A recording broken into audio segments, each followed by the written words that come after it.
নিঃস্ব অবস্থায় কি দোয়া করতে পারেন একজন মানুষ, এই দোয়াটা শিখে নেন, ইনশাআল্লাহ আপনার জীবনের সমস্ত সংকট কেটে যাবে ইনশাআল্লাহ। আমি নিজেও এই দোয়াটা বেশি বেশি করার চেষ্টা করি। দোয়াটা হচ্ছে, মুসা আলাইহিস সালাম একটা গাছের নিচে হেলান দিয়ে বসলেন, বসে দেখলেন দুইজন মেয়ে দাঁড়িয়ে আছে দূরে, পানি নিতে পারছে না, লোকজন পানি নিয়ে যাচ্ছে, ওরা দাঁড়িয়ে আছে বেচারি। মুসা আলাইহিস সালাম গিয়ে বললেন, কি সমস্যা আপনাদের? এটা নিয়ে আপনারা আবার মেয়েদের সাথে কথা বলার চেষ্টা করেন, ঠিক আছে? তো মাহারাম গায়রা মাহারাম মেনে চলে। তারা বললেন যে আমাদের বাবা অনেক বৃদ্ধ মানুষ, আমরা পানি নিতে পারি না যতক্ষণ না আমাদের কম পানি নিয়ে চলে যায়। মুসা আলাইহিস সালাম তো একটু বললাম না, ফিজিক্যালি খুব স্ট্রং ছিলেন, থাকে না বডি বিল্ডার, সামনে গিয়ে কথা বলে সরো পানি নিতে দাও, তখন মানুষ একটু মূল্যায়ন করে না।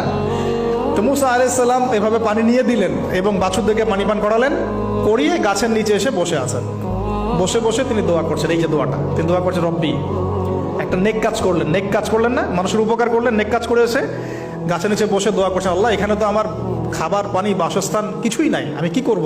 রব্বি ইন্নি লিমা আনজালতা ইলাইয়া মিন খায়রিন ফাকির, রব্বি ইন্নি লিমা আনজালতা ইলাইয়া মিন খায়রিন ফাকির। আবার বলেন, রব্বি ইন্নি লিমা আনজালতা ইলাইয়া মিন খায়রিন ফাকির। অর্থ হচ্ছে, হে আল্লাহ, তুমি তোমার পক্ষ থেকে আমার উপরে যে নেয়ামতগুলো দিবে, আমি এর জন্য ফকির হয়ে বসে আছি। আল্লাহ অর্থ বুঝে পড়বেন ভাই, নামাজ রোজা হজ জাকাত যাই করেন আল্লাহর ওয়াস্তে অর্থ বুঝে পড়বেন।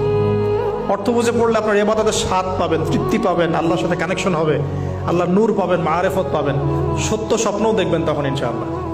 তখন শুয়ে শুয়ে সত্য স্বপ্ন দেখবেন ইনশাআল্লাহ।